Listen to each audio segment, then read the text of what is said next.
नमस्कार प्रिय विद्यार्थियों, आप सभी को आत्मिक अभिनंदन, हार्दिक अभिनंदन। क्लास 9th की मैथ शुरू करने जा रहे हैं। देखिए क्या है ना कि हम लोग अभी जो हम वीडियो बना रहे हैं वो प्रत्येक सब्जेक्ट के लिए, प्रत्येक कक्षा के लिए एक एक बना दे रहे हैं। इसको पूरा करने के बहुत जल्दी पूरा कर देंगे अब, ठीक है। धीरे धीरे करके हर एक विषयों पर पकड़ लाने का प्रयास कर रहे हैं। वो बहुत जल्दी आपको प्रोवाइड करा दिया जाएगा, दे दिया जाएगा। तो उसी श्रृंखला में आज जो मैथ पढ़ेंगे वो क्लास 9th के मैथ पढ़ेंगे, ठीक है। कुछ बच्चों से फ़ोन से बात हुई तो उन्होंने कहा कि क्लास 9th का मैथ, क्लास 10th का मैथ, गणित को थोड़ा सा समझाएं। तो मेरा तो काम ही है वो, है ना। कोशिश है हमारी कि आपकी सेवा जितना बेहतर दे सकूं। चलिए तो शुरू करते हैं, है ना। तो पढ़ने जो जा रहे हैं वो है परिमेय संख्या, ठीक है।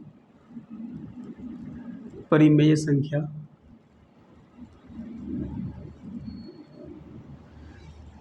जब बचपन में हम लोग पढ़ा करते थे परिमेय संख्या ना, तो ये नाम सुन के उटपटांग सा लगता था कि पता नहीं ये क्या है।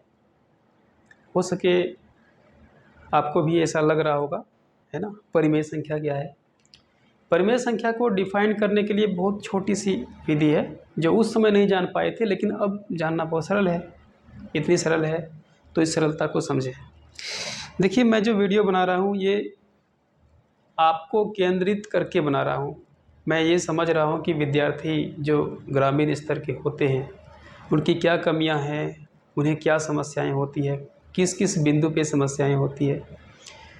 तो मैंने उसको अनुभव किया और अनुभव करने के बाद ही आपको ध्यान में रखते हुए मैं वीडियो बना रहा हूँ ताकि आपको कहीं दिक्कत ना हो, ठीक है।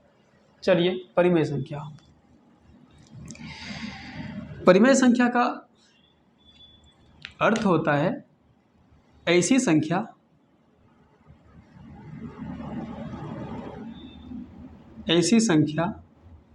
जिसका परिमाण जाना जा सके। ये बात ध्यान रखना, जाना जा सके। यहाँ पे बड़ा अच्छा शब्द है एक, ऐसी संख्या जिसका परिमाण जाना जा सके, मतलब जानने योग्य हो। तो कौन सी ऐसी परिमाण होती है, कौन सी ऐसी संख्याएं होती है जिसको हम जान सकते हैं, जिसको हम नहीं जान सकते हैं। यहाँ परिमाण का मतलब क्या होता है ये भी जानना है। परिमाण का मतलब होता है जैसे कि मापना, तो माप लिख सकते हैं, तौलना, तोल, ठीक है। इसमें गिनती भी होगा, है ना। तो मापना, तौलना, एक देखिए वजन करना, ठीक है। और इसमें क्या कर सकते हैं, और जैसे कि नापना, ये भी अलग। देखिए, मापना और नापना दोनों अलग अलग कार्य क्षेत्र में उपयोग होता है। तौलना और वजन करना भी अलग अलग कार्य क्षेत्र में उपयोग होता है। इसके बारे में फिजिक्स जब पढ़ाएंगे तो सारा क्लियर कर देंगे कि मापा कहाँ आता है, तोला कहाँ जाता है, भार क्या होता है ना, वजन क्या होता है। ये सारे अलग अलग चीज़ें हैं। जैसे कि इसमें भार भी शामिल है, वजन भी शामिल है ना। ये दोनों अलग अलग चीज़ें हैं। तो ये पढ़ा देंगे कि फिजिक्स में कि भार क्या होता है, वजन क्या होता है, ये सारे पढ़ाएंगे। फिलहाल देखिए कि ऐसी संख्या जिसका परिमाण जाना जा सके, और जिसका परिमाण का मतलब होता है मापना, तौलना, वजन करना, जाना जा सके। क्या चीज़ है जो जाना जा सकता है और क्या चीज़ है जो नहीं जाना जा सकता है, थोड़ा इस पे देखिए। मान लीजिए कि हम एक व्यक्ति को लिए, ए व्यक्ति है। इस व्यक्ति को बोल दिए कि जाओ भैया आप दुकान जाओ और वहाँ जाके 10 केले ले आओ, 10 केले ले आओ। तो ये व्यक्ति समझ गया 10 केले लाना है। दुकानदार को बोलेगा कि हमें भैया 10 केले दें, तो वो भी समझ जाएगा। अच्छा, इस व्यक्ति को बोल देंगे कि 1 दर्जन कि 1 डज़न 1 दर्जन केले ले आओ, 1 डज़न केले ले आओ, तो ये भी समझ जाएगा। दुकानदार भी समझता है कि 1 दर्जन कितना होता है, क्या है, दोनों समझ रहा है, रेट भी इसका ठीक ठाक है। लेकिन यदि हम बोल दें ए को, इस व्यक्ति को, कि आप रूट 5 केले ले आओ, तो ना तो ये समझ पाएंगे ना दुकानदार समझ पाएगा, क्योंकि ये ऐसा परिमाण है जिसको जाना नहीं जा सकता है। ठीक है, जिसको जाना नहीं जा सकता है।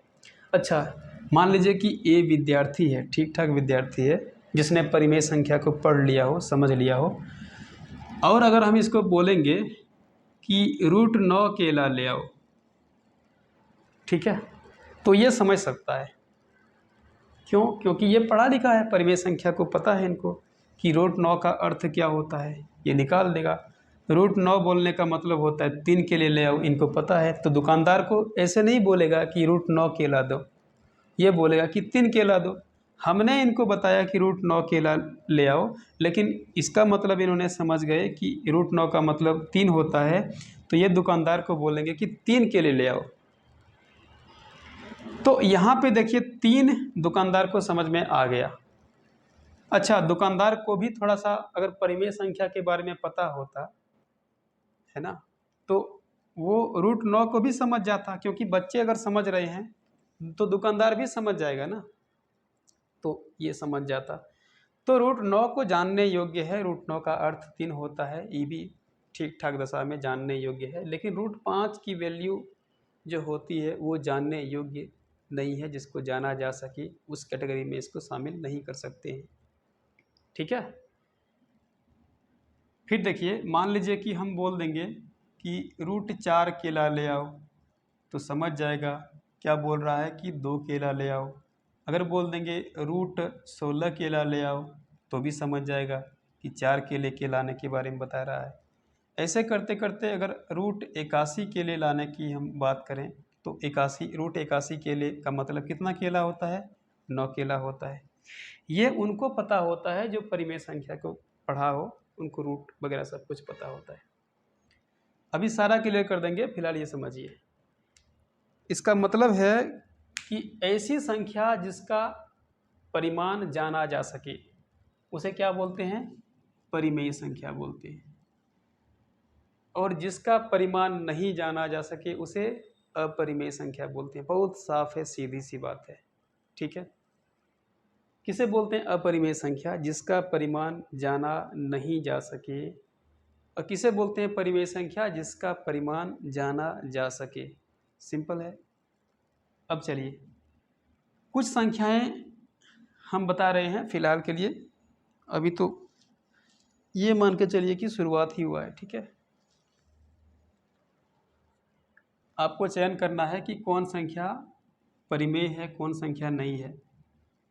मतलब बिना उसके बारे में पढ़े ही आपको पता करना है कि परिमेय संख्या कौन है कौन नहीं है। संभव है, आप कर पाइए। जैसे एक बक्से है, इस बक्से में कई संख्याएं लिखते हैं, जैसे रूट 2 लिखे, फिर 2 लिखे, फिर 9 लिखे, रूट 9 लिखे, 9.1 लिखे। ठीक है, इनमें से छांट छांट के बोलना है कि परिमेय संख्या कौन है, परिमेय संख्या कौन नहीं है। ठीक है, जो परिमेय संख्या है वो पकड़ में आ जाएगा सीधा, जो नहीं है वो पकड़ में नहीं आएगा। यहाँ पे देखिए 9 सीधी सी है तो वो परिमेय संख्या है। ठीक है, 2 सीधी सी है, वो परिमेय संख्या है।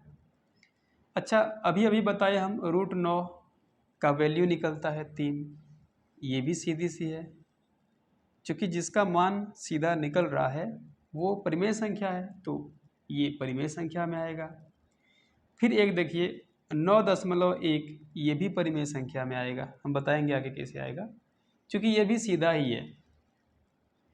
यहाँ पे थोड़ा सा अजीब टाइप का जो है वो ये है रूट 2, इसकी वैल्यू सामान्यतः जाना नहीं जाता है, पूर्णतः जाना नहीं जाता है, ठीक है, क्योंकि इसकी जो वैल्यू आती है ये अनंत तक जाते रहता है, अनंत तक चलती रहती है इसकी मान, ठीक है। तो ये बातें हैं।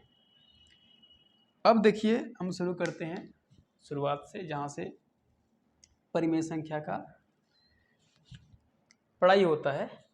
जैसे देखिए सबसे पहले देखिए संख्या किसे बोलते हैं,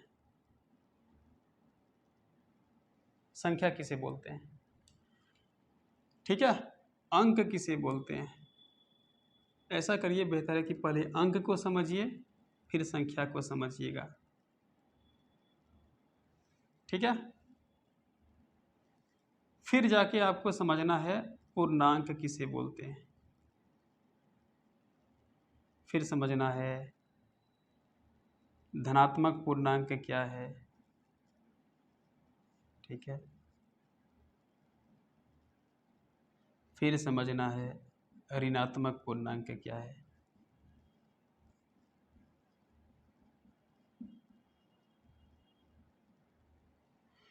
इसके बाद तो आप प्राकृत संख्या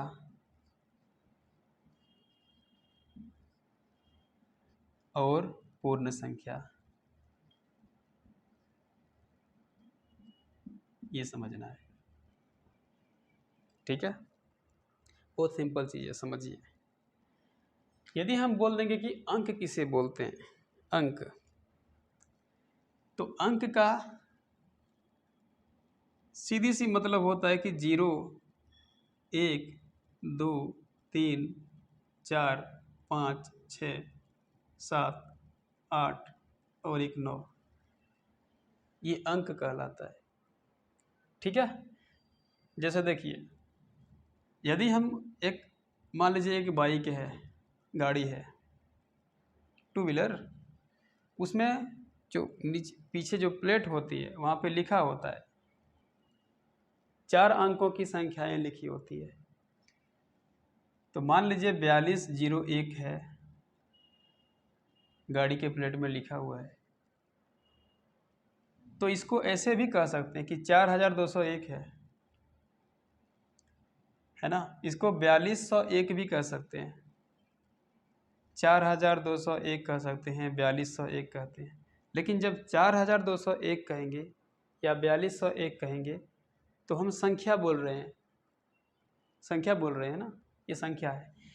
लेकिन अगर पूछे कि इसमें कितना अंक है तो 4 अंक है, 1, 2, 3, 4, 4 अंक है ना। 1 अंक हुआ, 2 अंक, 3 अंक, 4 अंक, 4 अंकों से बनी है ये संख्या। तो यहाँ पे अलग अलग देख लें, एक 4 है तो ये है, 2 है तो यहाँ पे है, 0 है ये, 1 है ये। इन चारों को उठा के जब एक जगह हम सिस्टमेटिक ढंग से बैठा दिए, मतलब जो गाड़ी की डिमांड है, गाड़ी की जो नंबर की डिमांड है उसके हिसाब से बैठा दिए, तो 4201 बन गया। अच्छा, इन्हीं 4 अंकों से हम कुछ और भी बना सकते हैं। ऐसा करिए, पहले लीजिए आप 1, फिर लीजिए 2, फिर लीजिए 0, फिर लीजिए 4।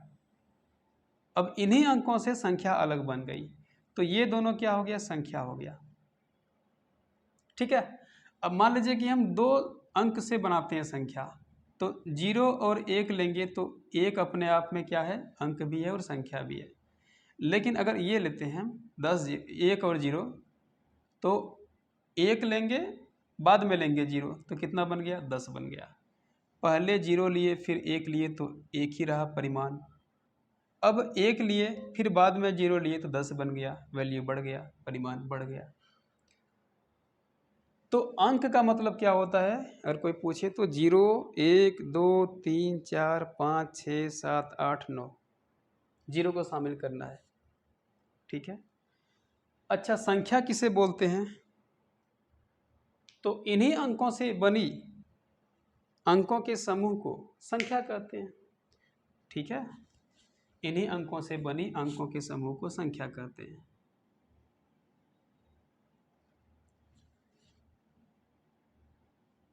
चलिए आगे देखिए, बता रहे हैं। अगर कोई बोले कि संख्या किसे बोलते हैं, तो आप बोलिए अंकों के समूह से बनी परिमाण को संख्या कहते हैं। ठीक है, एकदम ठीक ठाक दशा में आपको बताना है, ऐसे ही बता देना है। अंक से संख्या बनता है बस, चाहे हम 2 लें, 3 लें, 4 लें, 10 लें। अगर हम इन चारों पांचों को उठा के किसी और जगह शिफ्ट कर दें, मिला के लिख दें, तो वो संख्या बन जाएगा। अगर इन्हीं दोनों से मिलके कहीं और बना दें, वो संख्या बन जाएगा। जैसे अगर हम लिखेंगे 1 लिखेंगे 1 बार और 0 लिखेंगे 4 बार, तो ये संख्या बन गया। अब इसको हम लोग एकाएक नहीं कहेंगे, इसे कहेंगे 10,000। ठीक है, इसे क्या बोलेंगे? 10,000। इसे एकाएक नहीं कहेंगे ना कि 1000 नहीं कहेंगे। ठीक है, अच्छा एकाएक कहाँ कहा जाता है, इसको भी ध्यान रखिए। एकाएक कहाँ कहा जाता है, बहुत सारे विद्यार्थी को पता भी है इस बात का।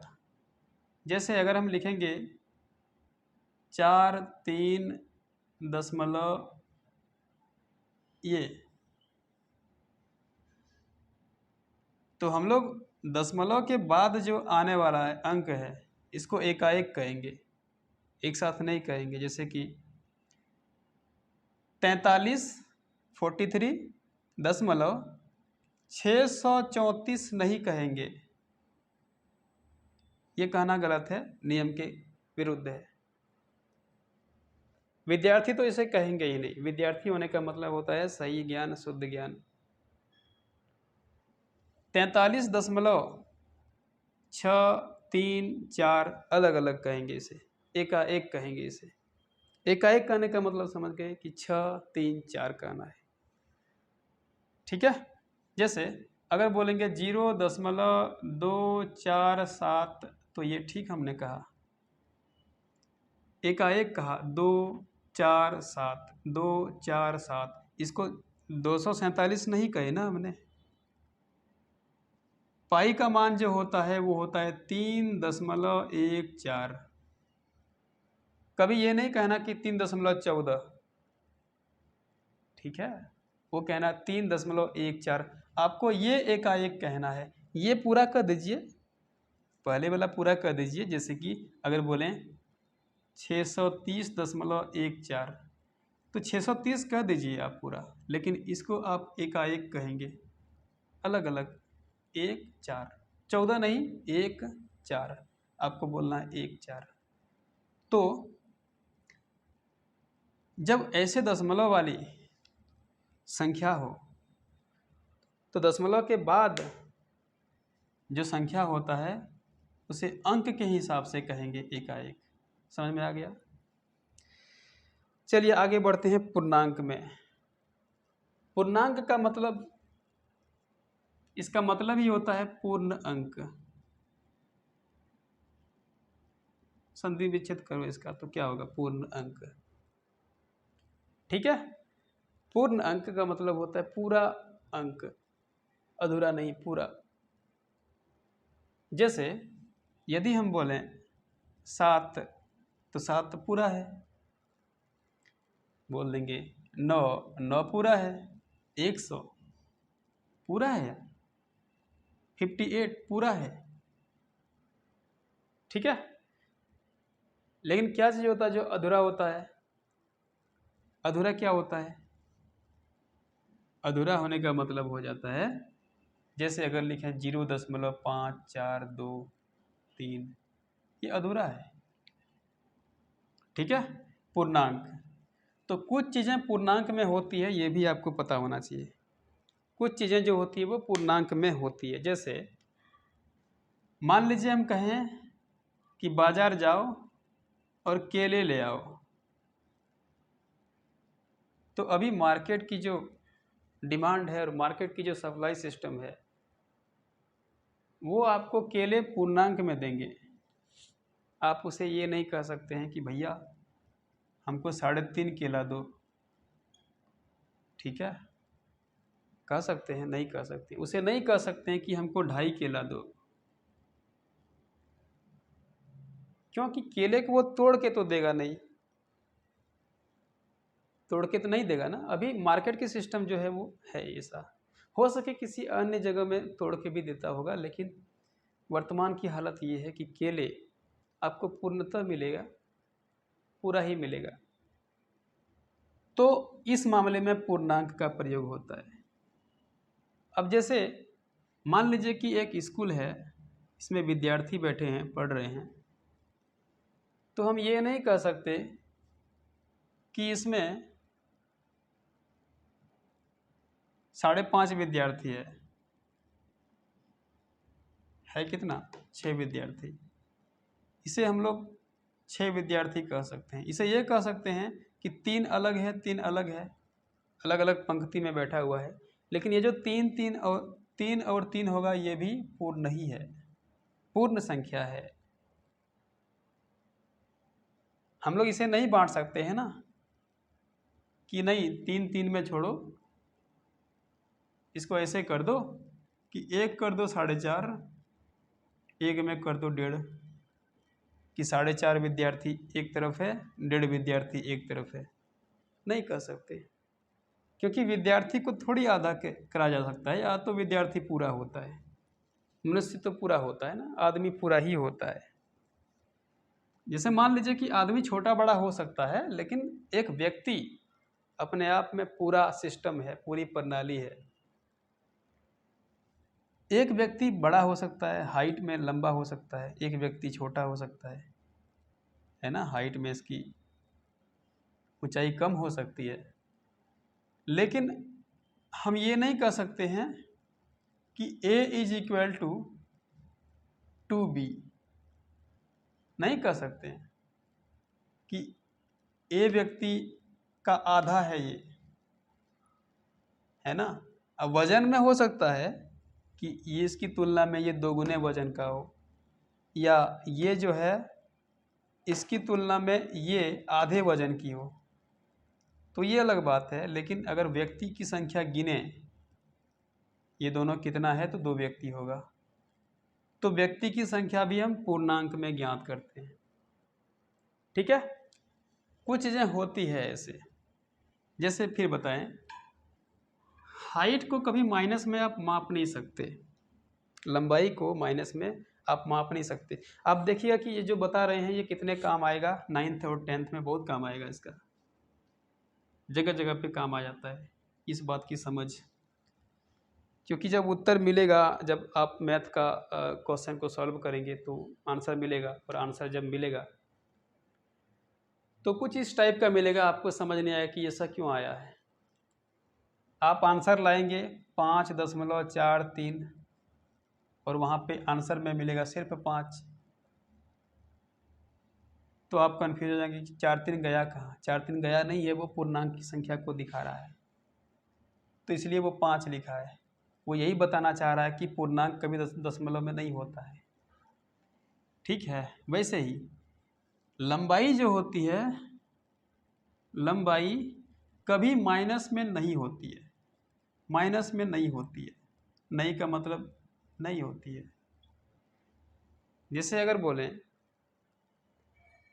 कि मेरा जो हाइट है वो -10, या किसी का हाइट जो है वो -3, कभी होता है? नहीं होता है। मान लीजिए एक व्यक्ति है रहीम, इसकी जो हाइट है वो है 6 फीट, ठीक, लेकिन कभी ये नहीं कह सकते कि इसकी हाइट जो है -6 फीट है। कह सकते? नहीं कह सकते। -6 फीट का मतलब समझे कि इसको 6 भाग करेंगे हम, 1 2 3 4 5 6, तो 6 फीट का मतलब होता है यहाँ से लेके यहाँ तक। तो ये 5 हो गया, ये 4, ये 6, ये 3, ये 2, 1 0। अब माइनस का मतलब हो जाता है कि नीचे की ओर आए, तो यहाँ लिखेंगे -6, यहाँ लिखेंगे -5, ये लिखेंगे -4। आदमी की हाइट जो होती है क्या ज़मीन की धसाव में होता है? नहीं। अगर होता तो चल फिर कैसे पाएगा, फिर आदमी का एग्जिस्टेंस कहाँ रहेगा, हम देख कहाँ पाएंगे उसको। जीरो से नीचे तो होता नहीं कोई भी चीज़ का, मतलब कि लंबाई जो होती है वो नेगेटिव नहीं है। ठीक है, ये सारी बातें को ध्यान रखना है। तो सबसे पहले देखिए पूर्ण अंक, आप इसको गौर करिए। पूर्ण अंक, पूर्ण अंक की परिभाषा क्या होगी? जो संख्या अपने में पूरा हो, ठीक है, अपने में पूरा हो, पूर्ण संख्या कहते हैं। यहाँ पे देखिए पूर्ण संख्या कहते हैं, पूर्ण अंक कहते हैं। ठीक है, यहाँ पे देखिए संख्या और अंक को समझना है थोड़ा। हम यहाँ पे संख्या भी लिखते हैं और अंक भी लिखते हैं सुविधा के लिए, अभी समझाएंगे। संख्या या अंक क्यों लिखे, संख्या या अंक दोनों हम? क्योंकि संख्या भी अंक होता है और अंक भी संख्या होता है। इसको समझिए ऐसे, मान लीजिए कि 9 अपने आप में अंक भी है, ठीक है, और अपने आप में संख्या भी है, लेकिन सामान्यतः व्यवहार में हम लोग 9 ही लिखते हैं, इसीलिए बता रहे हैं कि ये संख्या भी है, अंक भी है। लेकिन जब एक ठीक ठाक दशा में एक एजुकेटेड व्यक्ति जब लिखेगा तो 9 अकेला नहीं लिखेगा, वो 0 भी शामिल कर देगा। ठीक है, समझ में आ गया? इसीलिए अंक या संख्या पूर्ण अंक कहलाता है। हर चीज़ का तर्क होता है, तो तर्क के हिसाब से हम लोग समझेंगे, आगे बढ़ेंगे तो कहीं कठिनाई नहीं होगी। ठीक है, अभी अनुभव कर लीजिएगा। देखिए थोड़ा, एक है धनात्मक पूर्णांक। धनात्मक का मतलब होता है पॉजिटिव, ऋणात्मक का मतलब होता है निगेटिव। ठीक है, इसको हम लोग पॉजिटिव मतलब प्लस भी ई पॉजिटिव कहते हैं, नेगेटिव को माइनस भी ई निगेटिव कहते हैं। ठीक है, निगेटिव नकारात्मक, धनात्मक का मतलब होता है पॉजिटिव। अब देखिए संख्या को पॉजिटिव और नेगेटिव में कैसे दिखाते हैं, कैसे शामिल करते हैं?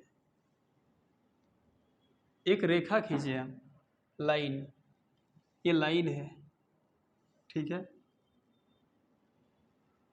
इस लाइन को कई तरह से उपयोग किया जाता है, लेकिन इस लाइन का उपयोग अगर हम संख्या के लिए कहें तो कहेंगे संख्या लाइन, संख्या रेखा, नंबर लाइन, है ना, तो इसका नाम देंगे हम संख्या रेखा।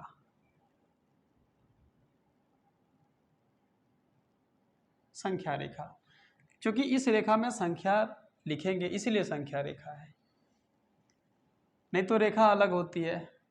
रेखा किसी के लिए भी प्रयोग किया जा सकता है, लेकिन ये संख्या के लिए हो रहा है तो संख्या रेखा कहलाएगा। इसके बीच में या कहीं भी कोई बिंदु आप ले लीजिए, मान लीजिए कि बीच में ही लेते हैं बिंदु, आप कहीं भी ले सकते हैं,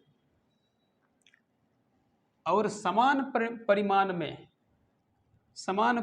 में मतलब जो समान होनी चाहिए, डिस्टेंस समान के लगभग होनी चाहिए, समान परिमाण में आप चिन्हित कर दें, इसको चिन्ह लगा दें कोई। तो जिस बिंदु को हम आधार माने थे, बेस माने थे, उसको शून्य मान लें, तो शून्य का दो हिस्सा बन जाता है, दो पक्ष बन जाता है। एक पक्ष आप अगर देखें तो दायां की ओर आता है, एक पक्ष बायां की ओर आता है। ठीक है, अब इनमें से अगर हम बाएं पक्ष को एक संख्या 2, 3, 4, 5, 6 माने, तो इसे भी मानना होगा मैं 1, 2, 3, 4, 5। हम ऐसा भी तो कर सकते थे कि यहाँ मान लेंगे 1, 2, 3, 4, 5, 6, 7, 8, 9, 10, लेकिन हमने इसको क्यों माना आधार? क्योंकि संख्या रेखा में हमें दिखाना है धनात्मक और ऋणात्मक क्या होता है, क्योंकि लंबाई 2 डायमेंशन होती है। ठीक है, लंबाई क्या होता है? 2 डायमेंशन होती है। लंबाई नहीं, अंक जो संख्या होती है वो दो डायमेंशन होती है, लंबाई सिंगल डायमेंशन होता है। ठीक है, लंबाई क्या होता है? सिंगल डायमेंशन होता है, एक वे में ये होता है। हाँ, एक बात मान के चलिए कि संख्याओं का जहाँ प्रयोग होता है वहाँ नेगेटिव भी हो सकता है, पॉजिटिव भी हो सकता है। तो क्या परिमाण है वो देखने पर अंदाजा लग जाएगा कि क्या है। फिलहाल इतना समझिए कि 0 से अगर हम दायां की ओर जाएं तो 1 2 3 4 5 होगा, और 0 से बायां की ओर जाएं तो भी 1 2 3 4 5 होगा। लेकिन एक फॉर्मूला ये भी तो कहता है कि अगर 6 से 5 आए तो 1 कम हो जाता है, 5 से 4 आए तो 1 कम हो जाता है, नहीं कम होता है, कम होता है तो माइनस का चिन्ह लिखेंगे। 4 से अगर हम 3 आए तो 1 कम हो जाता है, 3 से 2 आएंगे तो 1 कम हो जाएगा, 2 से 1 आएंगे तो 1 कम हो जाएगा। अब बताइए, अगर हम 1 से 1 कम करना चाहें तो कितना होगा? 0 नहीं होगा? 0 हो गया। 6 से 1 कम, 1 कम, यहाँ सब में 1 कम हो रहा है तो 1 में भी 1 कम हो रहा है तो 0 आ गया, ये 0 आ गया। तो अगर सब में -1 कम हो रहा है, -1, तो यहाँ भी तो -1 होगा, यहाँ भी तो -1 होना चाहिए, यहाँ भी तो -1 होना चाहिए। क्या तर्क कहता है कि नहीं होना चाहिए? यहाँ भी तो -1 होना चाहिए, ये भी -1 होना चाहिए ना। तो जैसे हम 0 से इधर की ओर आते हैं तो सब में 1 1 घटते जा रहा है, घटते जा रहा है, घटते जा रहा है, और 0 से बाएं की ओर जाते हैं तो सब में 1 1 जोड़ते जा रहा है, जोड़ते जा रहा है। इसका मतलब ये है कि अगर 0 में अगर 1 घटा दें हम, 0 में 1 घटा दें, 0 -1 कितना होता है? -1। ठीक है, फिर देखिए -1 आया तो -1 लिखेंगे, -1 में -1 कहाँ है? यहाँ -1, -1 में अगर हम -1 कर दें, मैंने 1 घटा दें, कितना आएगा? -2 आएगा। तो -2 में फिर -1 कर दें, सब में जब 1 घट रहा है तो इसमें भी तो घटेगा, तो -3 आएगा। -3 में -1 कर दें तो -4 आएगा, -4 में -1 कर दें तो -5 आएगा। इसीलिए सब में यदि माइनस हो रहा है 1 तो यहाँ भी तो माइनस होगा, इसलिए माइनस हो रहा है, और माइनस जब हो रहा है तो फिर आ जाता है पॉजिटिव और नेगेटिव की समझ। यहाँ पे देखिए, अगर 0 में 1 घटा दें, माइनस सब में हो रहा है, देखिए ऐसे बढ़ेंगे तो सब में माइनस हो रहा है, कितना हो रहा है? -1 हो रहा है। ठीक, ऐसे बढ़ेंगे तो सब में +1 हो रहा है, 5 से 6 की ओर बढ़ेंगे सब में +1 हो रहा है, देखिए। ठीक है, तो अभी 0 में 1 घटा देंगे तो -1 होगा, इसका मतलब कि 0 में 1 गया तो -1 होगा, -1 में 1 जाएगा तो -2 होगा, फिर -3, -4, -5, ये वही संख्या है जो यहाँ पे है। समझ में आ गया? मतलब कि 0 संख्या रेखा में जहाँ 0 लिखा है, अगर दाईं ओर बढ़ेंगे तो माइनस की ओर जाएंगे, मतलब निगेटिव की ओर जाएंगे, और बाईं ओर बढ़ेंगे तो पॉजिटिव की ओर जाएंगे। तो जो पॉजिटिव की ओर जा रहे हैं इसी का नाम है धनात्मक पूर्णांक। ठीक है, पॉजिटिव इंटीगर क्या बोलते हैं? धनात्मक पूर्णांक। ठीक है, इसको लिख सकते हैं, यहाँ लिखिए साफ साफ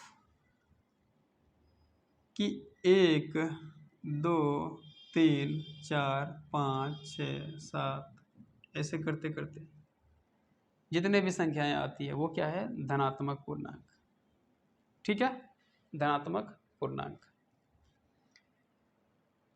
मतलब वहाँ साफ साफ ये नहीं लिखा है कि +1 +2 +3, आप लिख सकते हैं, कोई बात नहीं, जैसे लिख दीजिए, यहाँ पे लिख दीजिए +1 +2 +3 +4 +5 +6 +7, ये सब धनात्मक। अच्छा, +99 लिखिए, धनात्मक पूर्णांक है।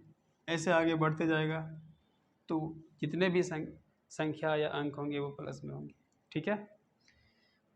अच्छा, इस बात को समझिए कि प्लस में लिखना जरूरी है कि नहीं लिखना जरूरी है।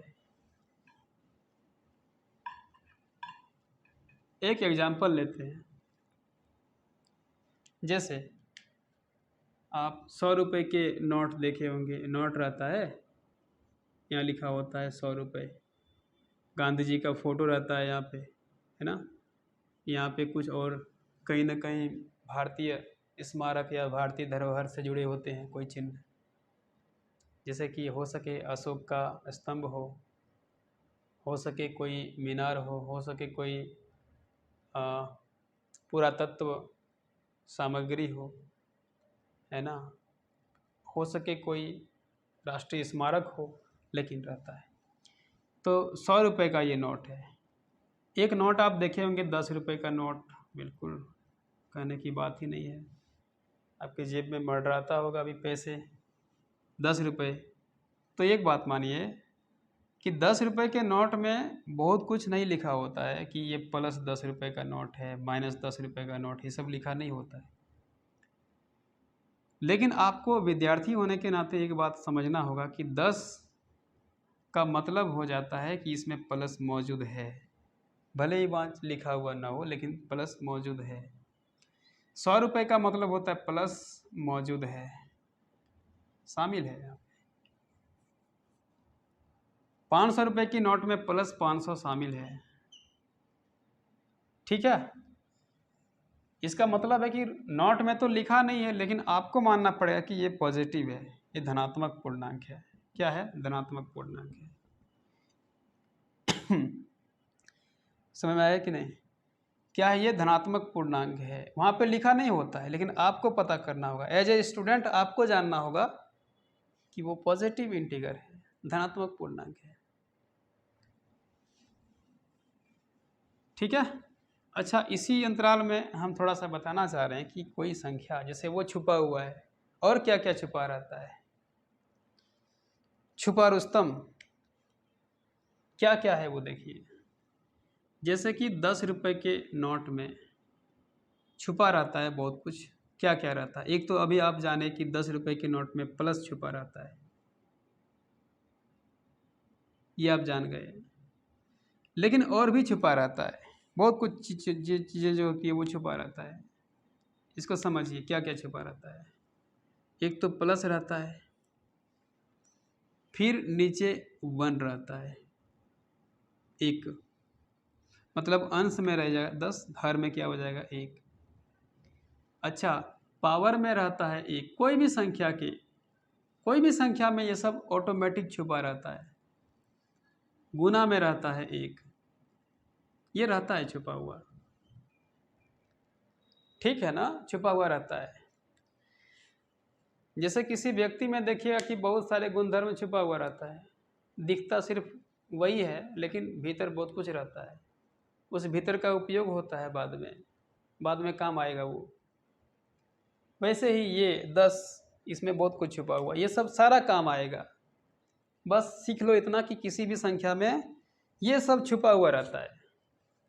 तो अगर हम बोलें कि एक संख्या है 98, इसमें क्या क्या छुपा हुआ रहेगा? नीचे क्या रहेगा? 1 रहेगा, यहाँ क्या रहेगा? प्लस रहेगा, यहाँ क्या रहेगा?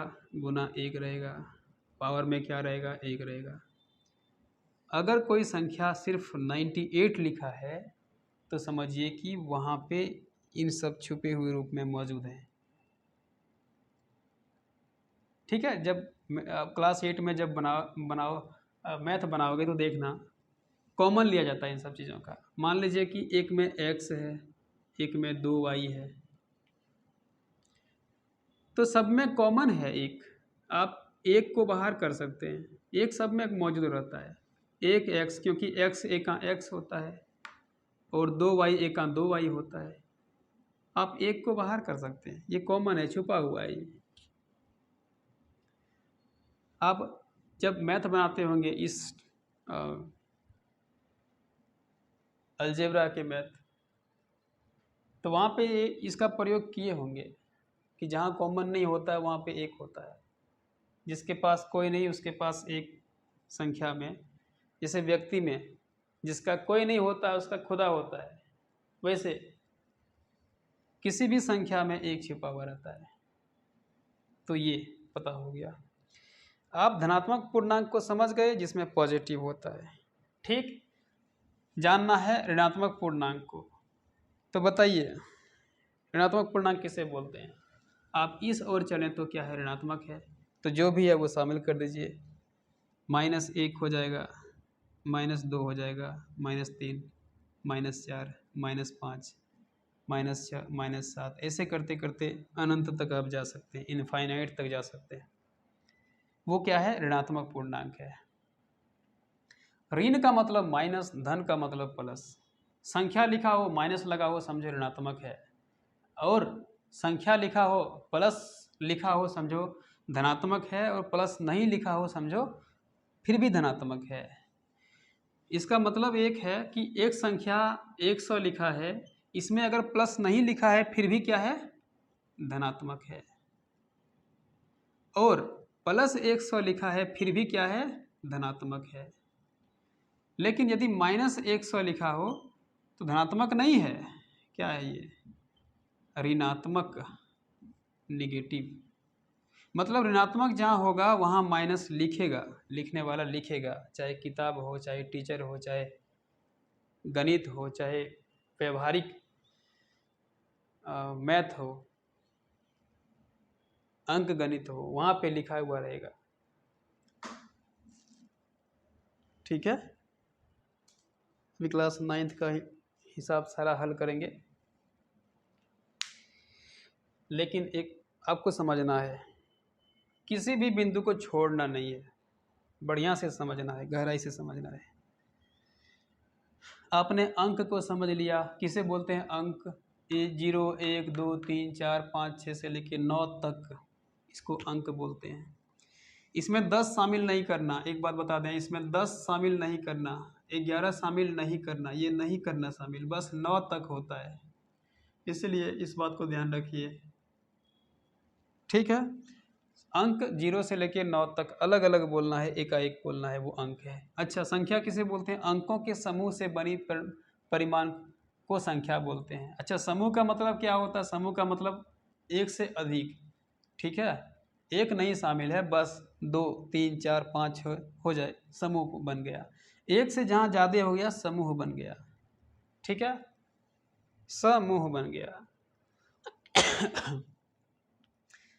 एक पूर्णांक होता है, पूर्णांक का मतलब पूर्ण अंक, जो संख्या या अंक अपने में पूरा हो उसे पूर्णांक कहते हैं। यहाँ ध्यान रखना कि अधूरा नहीं होना चाहिए, पूर्णांक कहलाता है। धनात्मक पूर्णांक का मतलब होता है जो पॉजिटिव में प्लस में लिखा हो, ऋणात्मक पूर्णांक का मतलब होता है जो नेगेटिव में माइनस में लिखा हो, और प्राकृत संख्या का मतलब हो जाता है कि जो संख्या सिर्फ गिनती के लिए उपयोग में लाया जा रहा हो, या अंक जो सिर्फ गिनती के लिए उपयोग में लाया जा रहा हो। यहाँ पे लिखिए, जो संख्या या अंक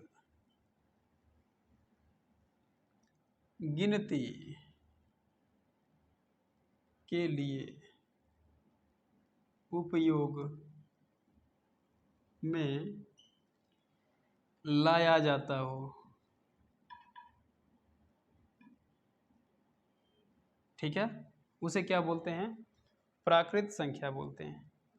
प्राकृत संख्या का मतलब होता है नेचुरल नंबर।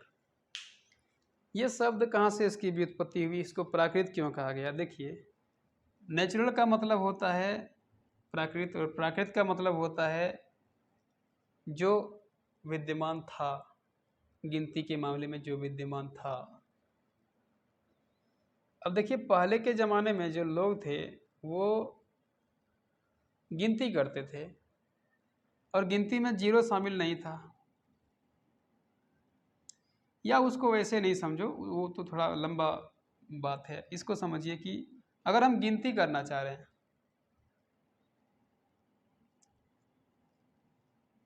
मान लीजिए कि ये सब अंडे हैं और गिनती करेंगे,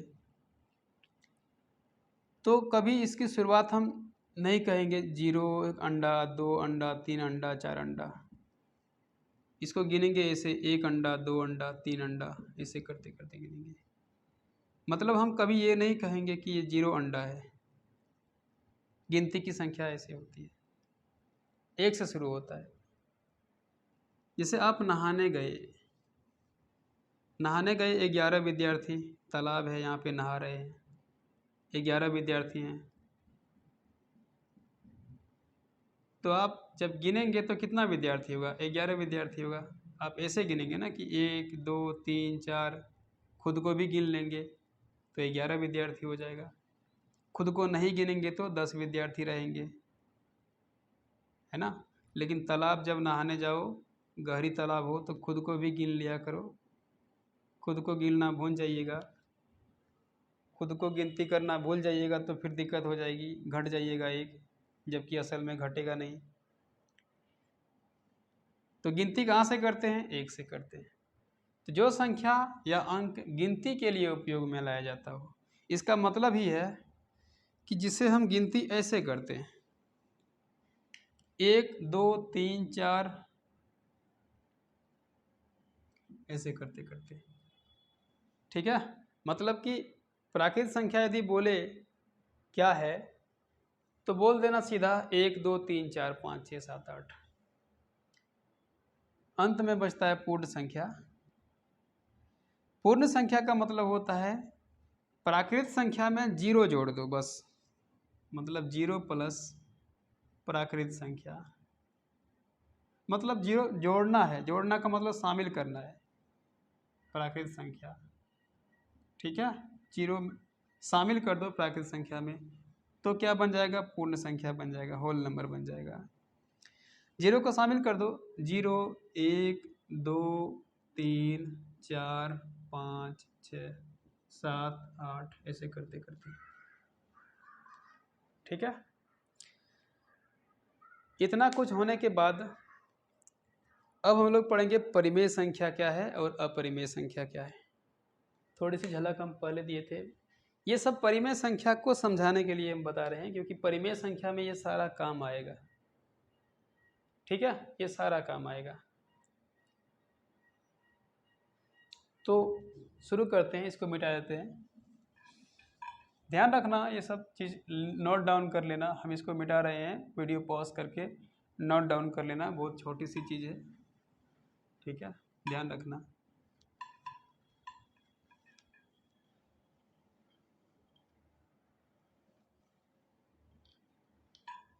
फिर नई डेफिनेशन आएगा, नई परिभाषा आएगा, तो ये सब काम आएगा। ये हथियार है ना। देखो ज्ञान क्या होता है? हथियार होता है। आप जितना हथियार आपके पास रहेगा उसका इस्तेमाल उतना करिएगा। ज्ञान हथियार है जो जगह जगह पे इस्तेमाल होता है, इसलिए हथियार को संचित करिए। कब किसका इस्तेमाल करना है ये समय बताएगा, समय तय करेगा, लेकिन आप सक्षम रहेंगे इस्तेमाल करने में। एजुकेशन को कलेक्ट करना है और उसका इस्तेमाल करना है, ठीक है। मैं ज़्यादा तो आप ध्यान रखिए, पढ़िए, ऐसे समय समय पे आपको बढ़िया नॉलेज हो ही जाएगा। मैं कोई एक सामान्य व्यक्ति हूँ, ठीक है, लेकिन मेरा शौक़ है, जो मैं जानता हूँ वो आपको बताना चाहता हूँ। आप हमें जिस कैटेगरी में रख सकते हैं, कोई टीचर कहे, कोई गुरु कहे, कोई भाई कहे, कोई दोस्त कहे, लेकिन मैं सामान्य व्यक्ति हूँ, अपने आप को सामान्य व्यक्ति जानता हूँ। तो कोशिश करिए कि आप चीज़ों को समझें। ठीक है, आगे बढ़ते हैं। अब आते हैं परिमेय संख्या गणित की भाषा में। परिमेय संख्या ये एनसीईआरटी की जो भाषा है, लैंग्वेज है, वहाँ पे लिखा गया है कि ऐसी संख्या जिसे हम P बाय Q के रूप में लिख सकते हैं,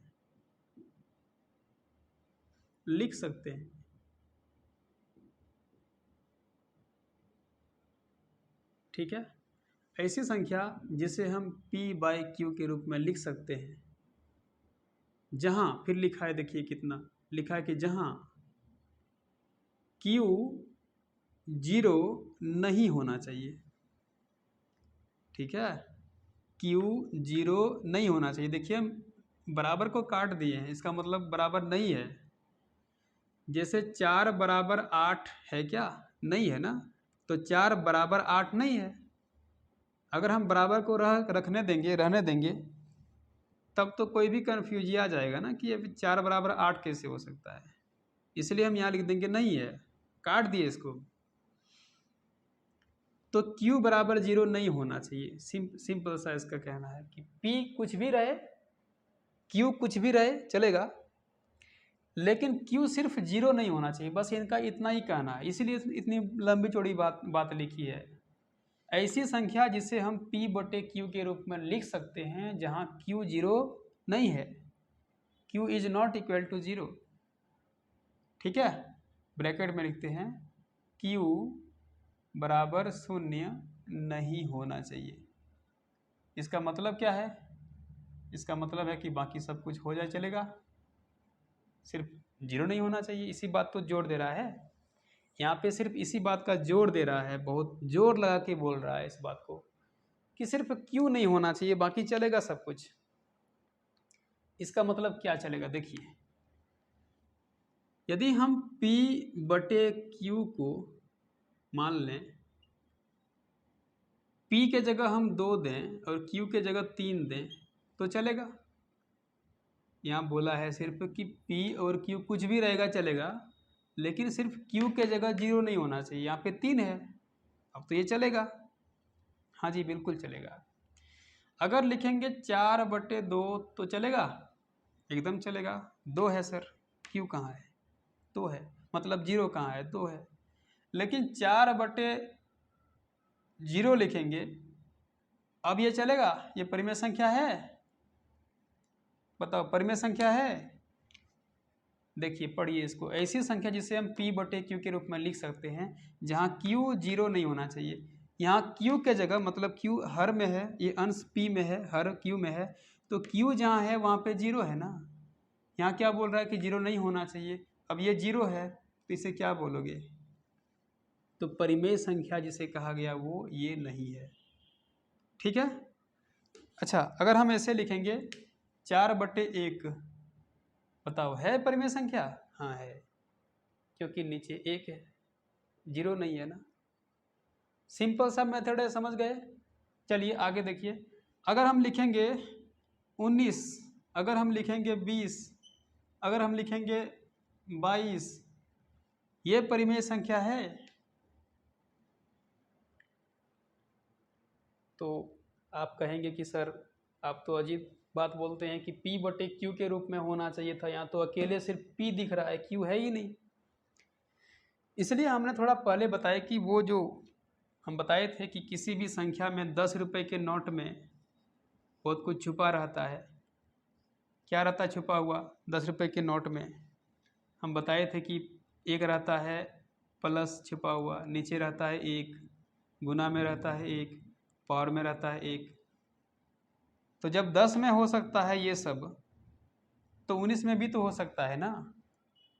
बताइए, हो सकता है ना। तो 19 में क्या छुपा हुआ बताओ?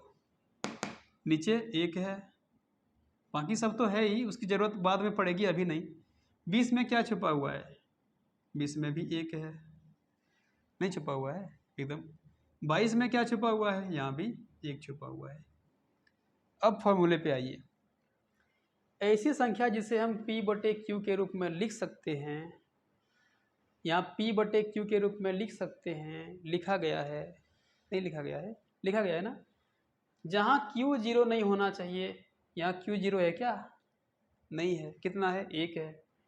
तो फिर 0 नहीं है तो फिर 1 है, और P/Q के रूप में लिखा गया है, तो P/Q के रूप में लिख सकते हैं इसको। अगर लिख सकते हैं तो क्या कहलाएगा? परिमेय संख्या कहलाएगा, रेशनल नंबर कहलाएगा। ठीक है, तो ये क्या हो गया? परिमेय संख्या। ये क्या? परिमेय संख्या। ये परिमेय, ये भी परिमेय। परिमेय, ये सारे परिमेय संख्या हैं, बशर्ते कि, समझ गए। अब बताइए कि अगर लिखेंगे 10/0 परिमेय संख्या है? बोलो। नहीं है, नहीं है परिमेय संख्या बाबू। 5/0 परिमेय संख्या है? नहीं है। ठीक है, फिर अगले क्लास में सारा कुछ बता देंगे। और भी क्लास चलेगी, इसका लंबा थोड़ा सा लॉन्ग हो जाता है, इसलिए इस वीडियो को यहीं तक रखते हैं। आराम आराम से एकाएक करके वीडियो बनाते हैं आपके लिए, तो ध्यान रखिएगा, देखिएगा। ठीक है, चलिए ठीक है।